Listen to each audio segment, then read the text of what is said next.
Hello dear student, this is your biology educator Pragati Singh and I welcome you all on the online platform of Mentors EduSolve। तो बेटा अगर आप NEET aspirant हो तो आपके लिए ये वीडियो बहुत ही ज़्यादा बेनिफिशियल होने वाला है, तो सिर्फ 5 मिनट वीडियो को सुनना, ठीक है। तो बेटा आज मैं डिस्कस करने आई हूँ आपके सामने कि अगर ये चैप्टर्स आपने कर लिए तो आपके 60 क्वेश्चंस कंफर्म हो जाएंगे, ठीक है।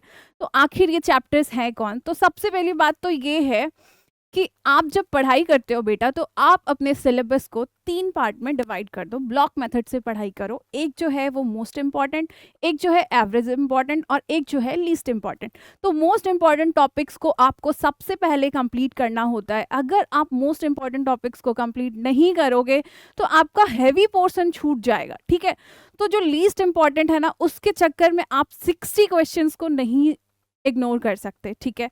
तो अगर देखो, अब ऐसा तो है नहीं कि आप इन चैप्टर्स को करके 60 क्वेश्चंस करके एग्जाम क्वालिफाई कर जाओगे, है कि नहीं।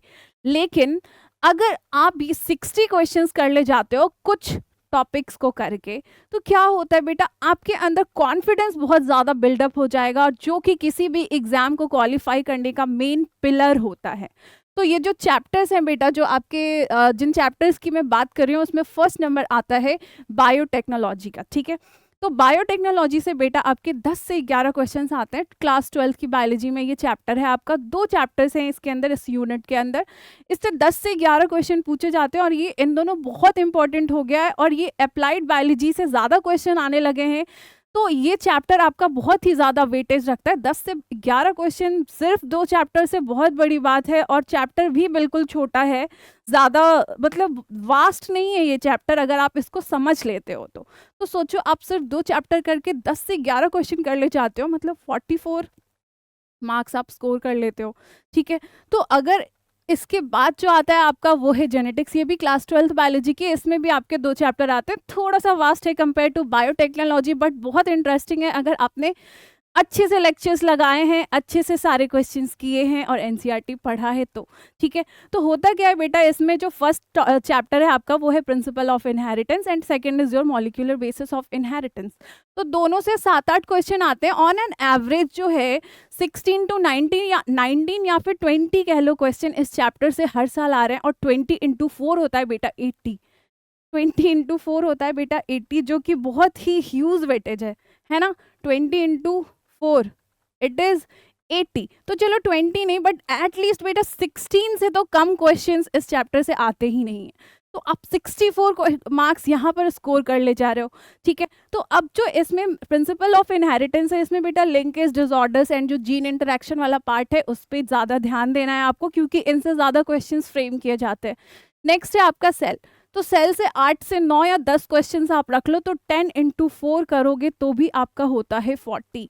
तो देखो कितने सारे क्वेश्चंस आप स्कोर कर ले जा रहे हो इन कुछ टॉपिक्स से। तो ये टॉपिक्स बेटा अगर आपने कर लिए ना, तो कॉन्फिडेंस आपका बहुत ज़्यादा बिल्डअप हो जाएगा। नेक्स्ट होता है आपका ह्यूमन फिजियोलॉजी, ठीक है। तो ह्यूमन फिजियोलॉजी सारे ही बच्चों का फेवरेट टॉपिक होता है, क्योंकि डॉक्टर बनने की ना फील आना स्टार्ट हो जाती है इस चैप्टर में। लेकिन ये जो यूनिट है ना, ये बच्चों को बहुत डिस्ट्रैक्ट भी कर देता है, क्योंकि कुछ बच्चे ना बायोलॉजी इसलिए ही लेते हैं, क्योंकि मतलब नीट इसलिए सेलेक्ट करते हैं क्योंकि उनको बायोलॉजी बहुत पसंद होता है, उसमें भी जूलॉजी उनका फेवरेट होता है, ठीक है। उसमें भी ह्यूमन फिजियो बहुत इंटरेस्टिंग होता है, जिसकी वजह से कुछ बच्चे क्या होते हैं, बिल्कुल प्रायोरिटी देना स्टार्ट कर देते हैं जूलॉजी को और कुछ ज़्यादा ही पढ़ना स्टार्ट कर देते हैं। तो आप अगर बहुत सारा टाइम सिर्फ ह्यूमन फिजियोलॉजी पर दे दोगे तो ये आपका वेस्टेज ऑफ टाइम हो जाएगा, क्योंकि एग्जाम निकालना है तो आपको स्मार्ट स्टडी करनी होगी। फिजिक्स, केमिस्ट्री एंड बॉटनी सारे सब्जेक्ट्स पर आपको इक्वल ध्यान देना है, ठीक है। तो ह्यूमन फिजियोलॉजी जो यूनिट है बेटा, उसमें 7 चैप्टर्स हैं, और अगर हर चैप्टर से आप 2-2 क्वेश्चन भी पकड़ लो ना, तो 14 क्वेश्चंस हो जाते हैं, और 14 into 4, ठीक है। तो इतना सारा आप स्कोर कर सकते हो सिर्फ ह्यूमन फिजियोलॉजी से, जो कि बहुत ही इंटरेस्टिंग है। और खुशी की बात यह है कि अब आपका जो बॉटनी के बाद ह्यूमन फिजियोलॉजी स्टार्ट होने वाला है, क्योंकि ये बहुत वेटेज रखता है जूलॉजी में, ठीक है। तो ह्यूमन फिजियोलॉजी के लेक्चर्स आप लगाना, ठीक है। नेक्स्ट है आपका रिप्रोडक्शन। तो रिप्रोडक्शन जो पूरा यूनिट है ना बेटा, उसमें से 8 से 9 क्वेश्चंस आपके बन जाते हैं। तो 8 से 9 क्वेश्चंस कर ले जाते हो आप सिर्फ एक रिप्रोडक्शन यूनिट करके। तो करने तो आपको सारे ही हैं, बट अगर आप इन यूनिट्स को कर लेते हो तो आपके 60 क्वेश्चंस जो हैं वो सिक्योर हो जाते हैं, एंड 60 into 4 तो इससे आपका सिलेक्शन तो 100% नहीं होगा अगर आप चाहोगे कि सिर्फ ये टॉपिक्स पढ़ के चले जाओ, बट आपका कॉन्फिडेंस बिल्डअप हो जाएगा। आप कोई भी PYQ मॉक लगाओगे तो आपके 60% क्वेश्चंस अगर आपने अच्छे से पढ़ा हुआ है तो आराम से बन जाएंगे 60% क्वेश्चंस। तो आपका बेटा कॉन्फिडेंस जो है ना वो बिल्डअप होगा, तब आप उन चैप्टर्स को भी करना शुरू करोगे जो आपने नहीं किया है, ठीक है ना। आपने नोटिस करा होगा अगर आप कोई टेस्ट सीरीज देते हो और स्टार्टिंग के 4 क्वेश्चन आपसे नहीं बनते हैं तो फिर आपका मोराल बिल्कुल डाउन हो जाता है, फिर करने का कुछ मन नहीं होता। लेकिन अगर आप इन 60 क्वेश्चंस को एग्जाम में सीधा कर ले जाते हो तो, या फिर जो घर पे आप मॉक टेस्ट दे रहे हो, तो अगर इन क्वेश्चंस को आप कर ले जाते हो तो कॉन्फिडेंस बनेगा, क्योंकि 60% क्वेश्चन पर आपका ग्रिप है, ठीक है। और अभी टाइम है बेटा करने का। अगर आपने देखो अभी आपके पास 7 मंथ्स है, आप 1 मंथ हटा दो रिविजन के लिए तो 6 मंथ्स आपके पास ओवरऑल हैं। तो 6 मंथ्स में क्या होता है, ये 3 महीने बच्चे जिसने पढ़ाई कर ली ना अपने आप, क्योंकि इस टाइम बच्चे जो हैं, कुछ बच्चे स्ट्रेस प्रेशर में आके पीछे लैग होना स्टार्ट हो जाते हैं, कुछ बच्चे गलत संगति में पढ़कर पीछे लैग होना स्टार्ट हो जाते हैं। तो ये टाइम है कि आपको बिल्कुल बांध कर रखना है अपने आप को। अगर आप ये 3 महीने की बैटल जीत जाते हो ना तो जनवरी से इतने कॉन्फिडेंट रहोगे ना कि आपको मजा आएगा। लेकिन अगर आप ये 3 महीने नहीं करोगे ना तो जनवरी में आपका कॉन्फिडेंस बहुत गिरा रहेगा, फिर आप नहीं कर पाओगे। तो यूज दिस 3 मंथ्स बेटा।